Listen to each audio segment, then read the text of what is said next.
What's up, y'all? Welcome back to Icing the Puck. Hey, man, short episode for y'all today. It's been a slow little news cycle. All right, not much going on. Yeah, That'll be the off season for you. We knew we'd hit the wall, Jordan. Yeah, this is what happens, bro. But how you doing, man? How you doing? Good. I mean, just hanging out, missing hockey still.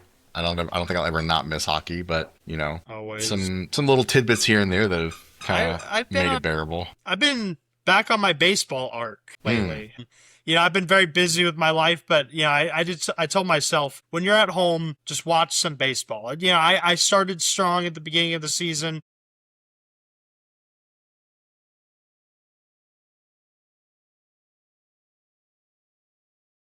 I don't even have that. I can't even watch. I watch baseball and it's just pain. I watched a Rockies game last night. Caught them playing the Padres last night. The offense is great. Defense, I don't know what the hell they're doing, man.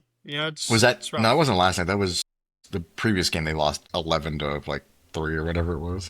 Sounds like a typical Rockies game. They put up 3 homers last night, but still lost. Yeah. 8-7. So, Ouch. yeah. But hey, we got preseason football coming up. Heck yeah, can't complain about that. Back to the football grind a little bit. Yeah. Back to the gridiron. So I don't know if the audience has seen this. I don't know if you've seen this. Have you seen this bad boy right here? No, what? My Cowboys hard hat here. What? Yeah, man. Nice. I know, pretty sick, but I'm going to be rocking this during the season. Every time they score, I'm going to pull out the hard hat. Yeah, it's because to be a Cowboys fan, you got to be hard-headed. You definitely do. It's rough out there, but we're looking okay this season. But that's enough football talk. It's a hockey podcast. We have things to cover. We have contracts to cover. We got 3 players newly signed. 2 of them signed, 1 an extension. We'll leave the Leviathan for last. We'll leave that because I feel like we've been yapping about big numbers too much. So we'll start with the homegrown here, man. My Dallas Stars lock up Jason Robertson on a 1-year deal worth $12 million. Jim Nill used the arbitration tactic to sign his highest point scorer down to Mikko Rantanen level of money. I'll give my thoughts as the local Dallas fan here. I like the deal.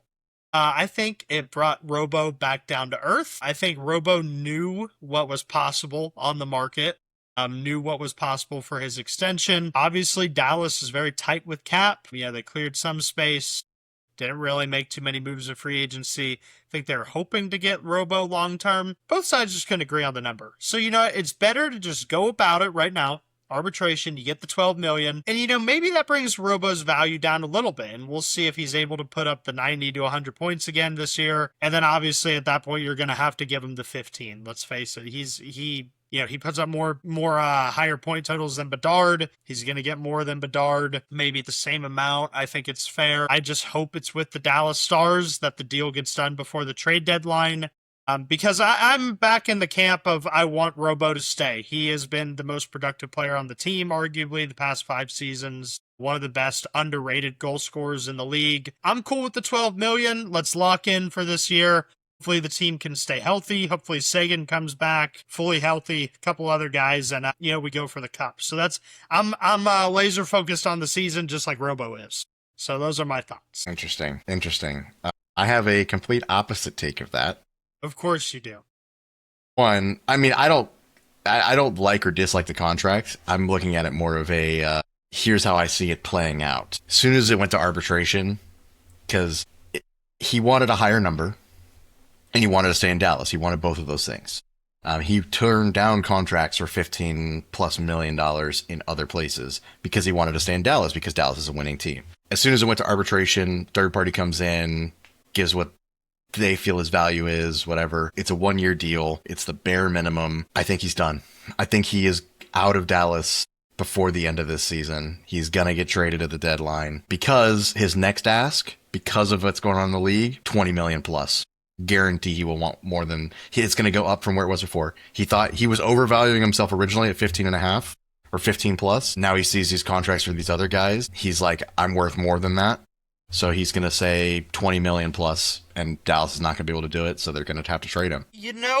It's a complicated situation because I think he demands the 20 million plus number if he's putting up a consistent season Sure. like he has. And obviously as a fan, you want your players to play well. So it's like, am I going to say I want Robo to play bad so that we could give him a lower number? Like, obviously no, but like, as soon as those contracts were signed at those $18 million and or high, around those amounts, it was done. It was a done deal. I was given the optimistic take just then because part of me thinks like he loves Dallas and he wants to stay in Dallas. But like, if we face the reality of the situation, like, yeah, the arbitration basically means he's going to get the money he wants. One thing he did seem to understand is he's not Hannah Montana. He doesn't get the best of both worlds. Like you can't have the number and you can't stay at the destination. It's a sink or swim league. You only get one at this point. So, but do I think Robo is the kind of guy to go to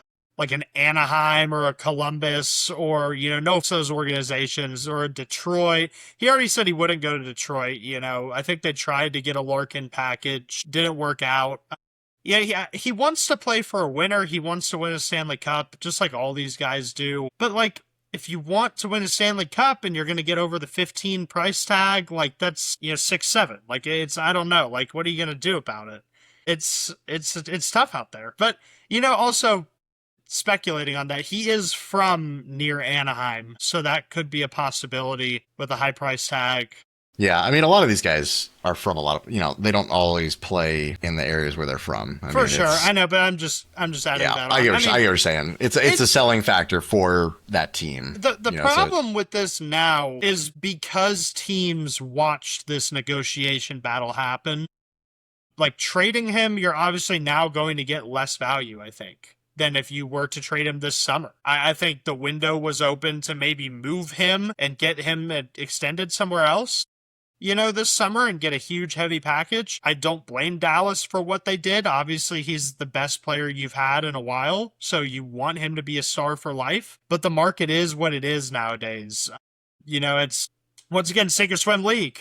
So if you want to keep the best, you got to pay for the best. And, part of me thinks, and I know he still has, 3 or 4 more years on the deal, but what is Wyatt Johnston going to make after this deal is over? Dallas has to consider that too. And really, it's going to come down to like, Rantanen's going to be 35, 36 by the end of his deal. And is he going to want to stay? Is he still going to be putting up the numbers he puts up? Like Wyatt Johnston by the end of his deal is going to be 26. I think it'd be 27 or 28, actually. But that's like in his prime, so you have to give him at that point, it's going to be $30 million.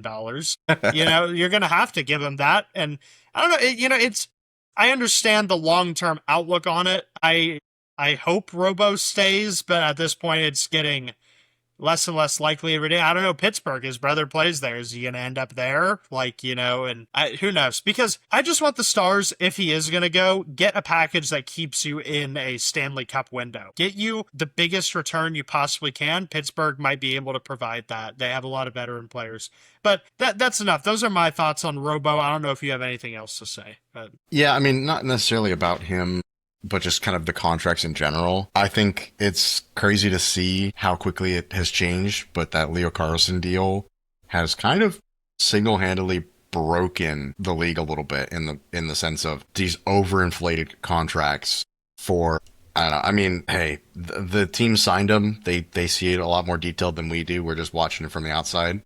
Maybe they know something we don't, but that's the price hike on a lot of this stuff, the inflation on these contracts is insane. And I don't know if these guys can keep up with it. And they have a lot to prove. And if they crash and burn, they're the biggest, $18+ million mistakes these teams have made. And they're going to have to deal with for a long time. Yeah. So, I mean, it was crazy when what was it? 16 something is the current highest. And then this coming season is 17 with Kaprizov. That was insane when that happened. And then we're already almost at 19. Well, this coming season now Carlson, his extension will start next year, the 18, yes. Right? Mm-hmm. Yeah. So he's still making his base salary. Yeah. So Kaprizov, this season, Kaprizov will be the highest played. With the 17. Before that was Draisaitl, wasn't it? With 16 something.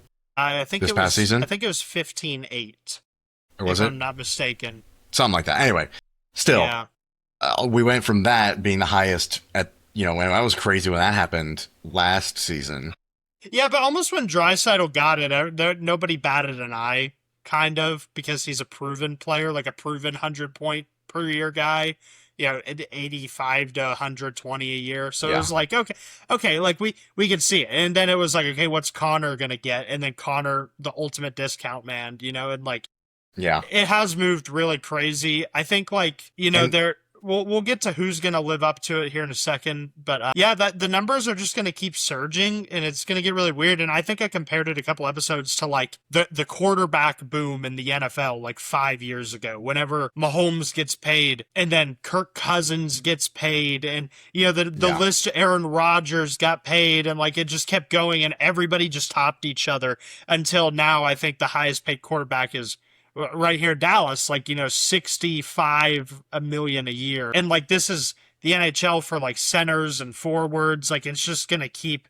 And then God knows what's going to happen if Cale Makar takes a top dollar contract. What does that mean for defensemen? Like, just a hypothetical there, I'm still in my delusion over here, dude. I don't think he's going to. His contract is going to be less than either of these. Well, then let's put Makar aside. When Hughes gets the top dollar or Werenski gets the top dollar. And that's here's the thing, and I'll say it, and I'm going to say it. I don't care. That's the difference between guys who are going to be winners in their career and guys who just want to get paid. Yeah, I would fully agree with that.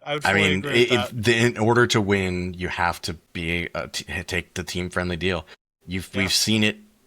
That's just in all of sports. All of sports. Look at Tom Brady. His whole career, he's the GOAT. He's the football GOAT. He took less than every single quarterback around him, and nobody ever talked about it till the end of his career. He even went to Tampa and took less, and it's like he won a Super Bowl his first year. Shocker, like he took like 15 million less than other quarterbacks. Yeah, he was 42 years old or whatever, but like, you know what I'm saying? So like, you keep the money spread around the entire team, and you get overall a much better team. And you win. Yeah. Yeah. So it goes. We'll see. These guys, as much as I like them and they're rising stars and I have nothing against them, like I think they're all great players. They have a lot to live up to. And like I said, if they don't live up to it, they have set their entire organizations back. Set the league back until their contracts are done. And I don't know. We'll see. I mean, it's crazy. That's insane risk by these teams. But again, unless they're seeing stuff that everybody else doesn't see, which they do see a lot more detailed, but it's still a risk. But let's move on to our second one here. A little more of a fun one. I loved this, literally warmed my heart. Patrick Kane is back with the Blackhawks. Yeah. 2 years, $8 million a year, which I think every person would agree is an overpay, but it is the most like everybody's okay with it overpay of all time. Yeah. Does Patrick Kane at 37, almost 38 years old deserve $8 million a season? No. But does Patrick Kane mean the world to this organization that he brought so much success to? Yeah, I think it's the Blackhawks, paying it back a little for all the money he maybe could have earned, and will make them. Yes, and will make them. The jersey sales alone might cover this. Yeah, everybody that's like buying all the stuff for like that weren't there originally, that are like buying it for the nostalgia of what was and now is again. Mm-hmm. Yeah, and he's gonna make it back. The ticket sales. It's going to be a good year for Chicago. I am so excited to watch him play alongside Bedard. I think this is like, every Chicago fan, this is like your wet dream a little bit. Like, this is a big deal. I just love to see it, man. Like, it's going to be awesome seeing him, like, watching him show up to the facility was cool. But game one in Chicago, the first home game, we're definitely going to have to tune into that one. His introduction, they're going to have to do the big, movie montage and whatever. But I love it. I think it's awesome. I think we talked about it too. You're like, I bet you he's gonna be in Chicago, and sure enough, I just thought it was gonna happen. I think they gotta play on the same line at least to start the year, right? Yeah, I mean, I think they try it out. But yeah, it's going to be insane. I hope the chemistry is good because that would be awesome watching them play together. I think it will be. I think also this is before we move on, like, this is great for Bedard. Like, having a guy like that in the locker room and on the ice with you, how could that ever put a detriment to your career? It could only benefit you. Yeah. the guy who not just could teach you skills on the ice, but can tell you what it's like to be the front man for that organization, the face of the franchise type of deal. The real question is, I know he retired already, but does Patrick Kane maybe pull Jonathan Taves out of the retirement hole? There was some rumblings. If he takes like a very, very steep discount, because he's not who he was before. I love Taves and stuff like that, but got the jersey behind you. I do. I love it. But again, that would be more for nostalgia's sake, which unfortunately to say, I don't think it would be a great value add to the team. No. But if they can get him on a minimum deal just to have him I would love to see, but he just wouldn't. I don't think he would play enough to make it worth it. Yeah, he'd be a fourth line guy. I think it'd be picturesque to have Taves with an A, Kane with an A, and Bedard with the C. I think that'd be awesome. It'd be so fun to Did they officially give him the C yet? No, but let's be honest. They're not. Unless they just give it to Kane for 2 years, which just give it to Bedard. Just give it to Bedard. Yeah. Yeah, he's leading that team for the next 8 years, so... 5. The deal's 5 years. 5, I'm sorry, that's right. His is a shorter one. The deal's 5 years. But, honestly, we talked about it last episode. I know our last episode was all about Bedard, but Bedard's deal looks like a piggy bank change compared to, these other guys. Why don't we just roll into that? We Patrick Kane, great stuff. We love it. Let's talk about the real reason we're recording this episode today. Breaking news, Macklin Celebrini in the San Jose Sharks, 5 years, $18.8 million a year. Biggest contract in NHL history, highest AAV in NHL history. Since you had so much yapping to do before, I'll let you go ahead and start here. I hate it. I think it's... Whoa. I hate it. I like Celebrini. Again, it's just absolutely terrible for the league. I think the Sharks can afford it. I don't think that. I don't know. I don't even know how to say it without sounding it's not against him. It's just against the principle of it, and it's just, I don't know, man. I just don't think he can live up to the expectation that comes with it. No matter what he scores, he has to put up the greatest season in NHL history in order to make this contract, worth it. I would even go as far to say Carlson's the same way too. He better put up, prime Gretzky numbers right now, if not better, in order to make this contract worth it, which they won't. There's no way they will. So that's, there's not really much to say other than it's just so bad for the league because I'm surprised. I don't know. I haven't heard your take on it fully yet. If I were you, I would be furious because of it, because it's affecting the whole Jason Robertson situation. Yeah.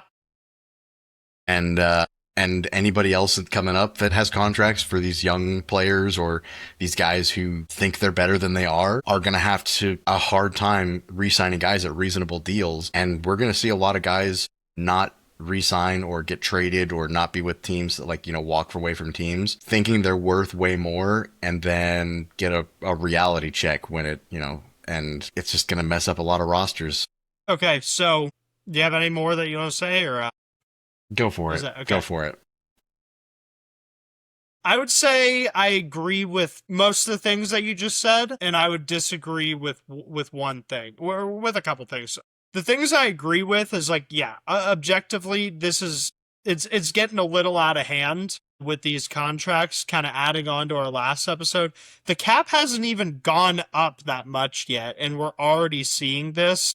And I know teams are anticipating a climb in the cap each season at this point. So there's going to be room to breathe. And I feel like we've just exhausted that topic. But the contracts are getting lucrative for guys who haven't even done that much, young players, and objectively bad for the league because it kind of makes a confusing market for guys like a Jason Robertson or guys who are kind of not so young, but not so old, who are kind of right in that middle point of their career. What is the number for them now? Because I feel like if Robo were to ask for the Celebrini money or the Carlson money, I don't think he'd get it.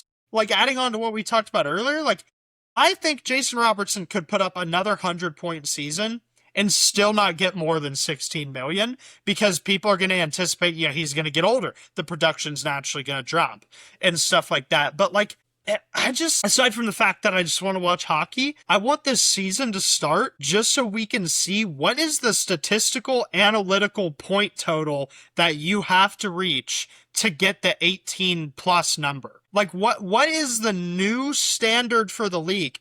And like, so for me this year, all eyes are on Kaprizov, Karlsson, and Celebrini like, what are those three guys going to do? And then what is every team how is every team going to react with contract players based off of that? Yeah. One of those three guys should win the Hart. The Hart this year. Have to. Or the Conn Smythe. Add on to it. One or the other or both. You have to do something like that. I mean, you predicted Kaprizov to win the Hart last year, I remember, and that was a fair pick. It was like, this guy is great. He's only gotten better pretty much every year. But even then, like, he put up almost 50 goals, but like, where is the, we need like a number I'll throw out there that I've thrown a lot. We need at least 120 points every year from these guys. And I think it needs to be higher. 150. Yeah, it should be up. Points. It should be up. I wasn't kidding when I said like it should be like record-setting numbers for these guys. It's record-setting contracts. They obviously are. They are seen as those players that are worth paying the most money in NHL history to.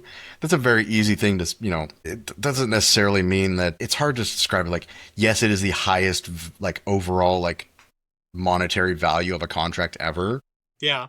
But is it the most like valuable contract based on, production versus how much it's actually worth, as in like compare like how much the money is worth, in the economy and things like that.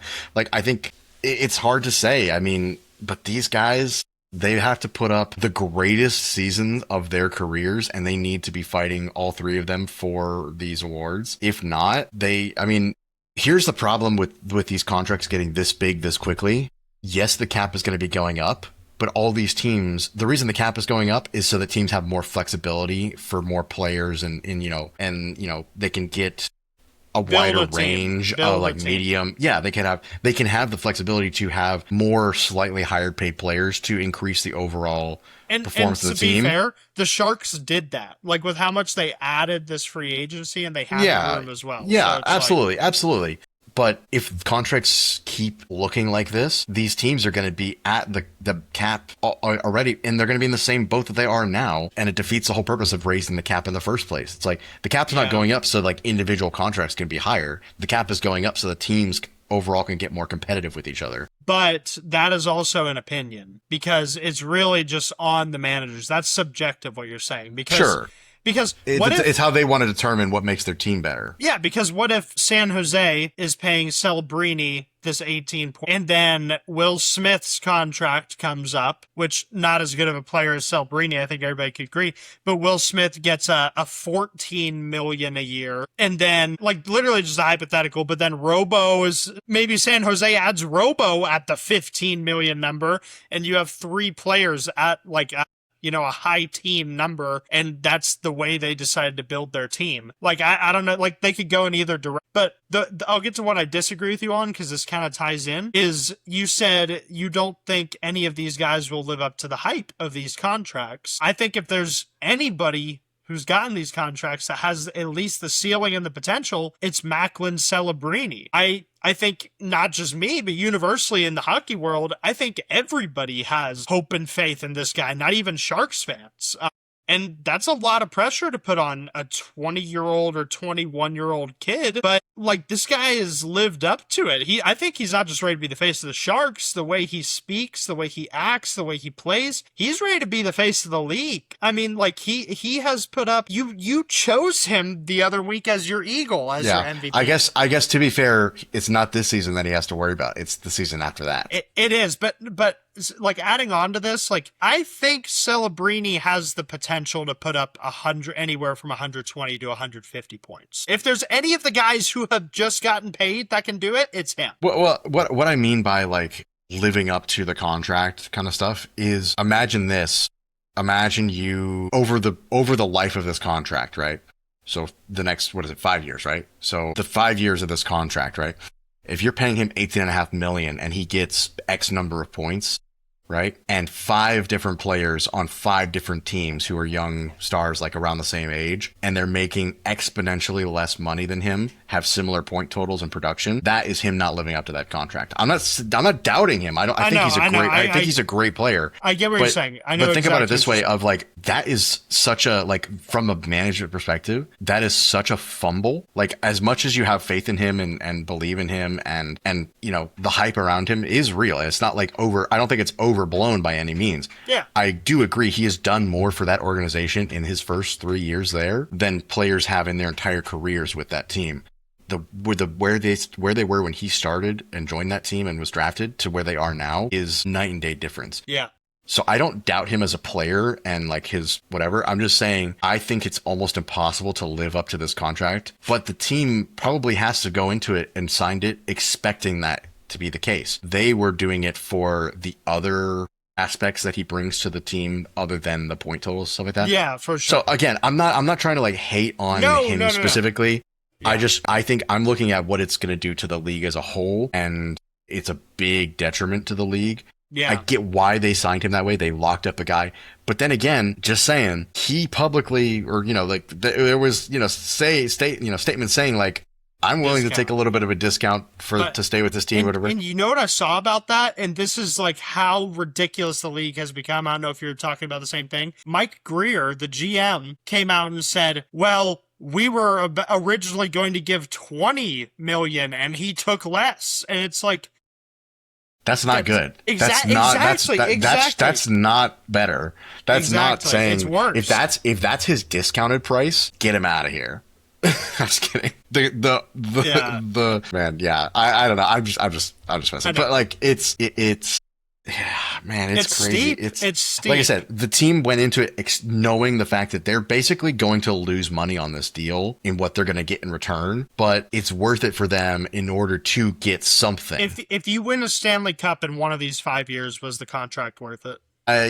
Potentially, sure. For a team that has never won a Stanley Cup. I guess that's really the only way that it would be. I would say a Hart Trophy and a Stanley Cup, somewhere in there. I think it needs to be multiple Harts at this point. And that's kind of what I was trying to say. If there's any of the guys who've gotten the contract, I think he can win multiple Hart Trophies. Yeah. The point per dollar ratio compared to like McDavid, it's going to be crazy. But McDavid is going to get buco money soon too. True, but he's earned it more individual performance. He's thinking, watching all these guys. He's like, yep. He's like, I can't wait to get out of Edmonton. He's like, I can't wait to play for the Rangers, making $25 million for 5 years.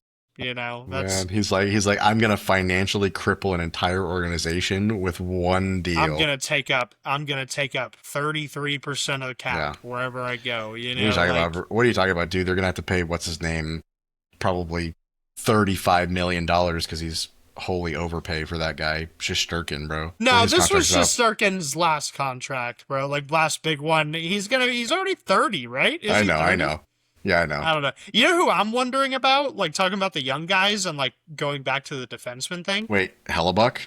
No. Defense. What is Schaefer gonna get? Like, assuming Schaefer keeps, like, just increasing every year, like, getting better and higher point totals, like, is he gonna be like, yep, defensemen now make $16.5 million base salary for a good defenseman? Like, and then, like, because he's eligible for an extension, not this year, but I think next offseason. It depends on the overall play of these things. I can absolutely 100% see in the next couple of years defensive players overtaking forwards for highest paid positions. In a way, some of them, not in general. I'm saying, like, I think that some of the high end contracts for some of these defensemen could end up potentially being more than like the highest paid forwards. But yeah, I guess if we see more Quinn Hughes, Kel McCarr types, you know, and that's the kind of what a lot of defensemen are shifting towards. Yeah. So, but again, are any of these guys at that level? Not yet. No. Maybe, unless there's someone that comes out of nowhere. Schaefer's all of a sudden, not even at that level yet. You know, I feel like Schaefer's fun and exciting, but like, you know, we need to see more. Yeah. But I mean, if we do see more, like he could be the guy to set that market. So I don't know. We live in interesting times in this league, man. I did not expect this offseason to be just the inflation Yeah. offseason. It was a short-lived golden era. It's over now. Yeah. They can't run the golden era ads Yeah. anymore. It's It over. is official. It is starting next season, like the 27-28 season. It is officially the hockey dark ages. It's like a 2-year renaissance period for the NHL, and then it's over. Macklin Celebrini's contract was the meteor that hit the NHL. Dude. The NHL's the dinosaurs. It's all over now. Extinction. Yeah. Yep. Highest viewership ever. It just plummets. Only the Sharks survive. It's and it's kind of sad to say. It's like a meme. Well, that and like, dude, the other thing we didn't talk about. Did you see the stuff about the Stanley Cup playoffs? No. It's also kind of like a little like. This is the first time I'm hearing about this. It's kind of like a overreaction by a lot of people and stuff like that. But I don't know if this is going to come off as like kind of like elitist in a way. Apparently, a few of the round one games for this upcoming Stanley Cup playoffs are going to be on Amazon Prime, which means that you have to have a subscription. But I was thinking about it, I was like, I don't watch hockey anywhere other than places that I have a subscription to. Yeah. Are people watching hockey games on TV? Like, does anybody have cable anymore? Like, do people watch hockey on? I use YouTube TV. Yeah, again, that's a subscription. But what you're talking about is they're not going to be on YouTube TV. They'll be on Amazon. But this is where I was saying, like, is this going to come off as kind of like elitist? But like, who doesn't have Amazon Prime? I was just about to say, who doesn't have Prime? Like, it's anybody who complains about that. I'm not going to go too far with this one. I'm going to hold back. But if you don't have Prime, like, is it like, what is this, like 2016? Here's the reason it doesn't really faze me that much is I do, like, especially recently in the past couple of years, I watch a lot of sports now and they're everywhere. It's all over the place. So, I mean, I have multiple subscriptions. Did I tell you about how the Rangers piss me off, dude? What, with the Victory Plus thing or whatever? Dude, well, okay, so, like, shout out to the Rangers. They switched from Victory Plus to Buzzer on July 16th for, like, no reason. Like, literally instant switch. Like, really?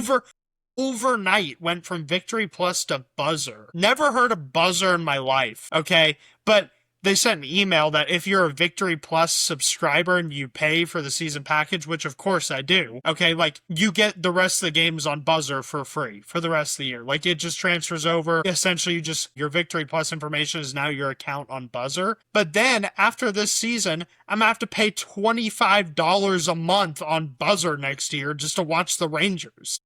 I'm a big Rangers fan, okay? Like, do I want to pay $25 a month just to watch, like, well, let's be real. I probably watch, like max, like, probably 6 Rangers games a month, okay? Like, minimum, like, 3 to 4, okay? Like, is the return on that, like, necessarily worth it? I don't know. Like, the Victory Plus was $120 for the whole season, and they play 162 games, so, yeah. Weird. Yeah. It's kind of random. I've never heard of that either. I've never heard of Buzzer. It's weird. Bro, Dallas sports are just, like, the worst. Like, other than the Cowboys, who are, like, the most popular team in the world, like, the Stars are like, hey, everybody, our games are on Victory Plus. Like, it's like, and then it lags all the time. Bro, Altitude Sports stays winning. It's every other sports team stays winning besides Dallas sports. Besides the Rangers and the Stars, who are literally the absolute worst and make you, like, put a whole checking account worth into, like, watching the season. You know, like, it's kind of ridiculous. You're gonna have to Klarna your fucking... Yeah, I'm gonna have to, like...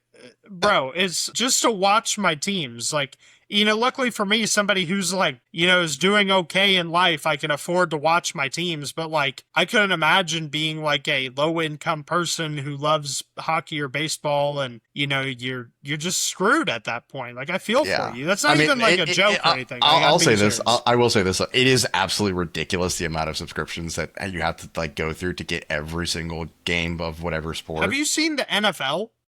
Insane. You have to pay over $1,600 if you want to be able to watch every NFL game in some capacity. Yeah, that's Like, crazy. I don't think anybody actually does that. Oh yeah, they do. Yeah, Yeah, people maybe actually, so. people do.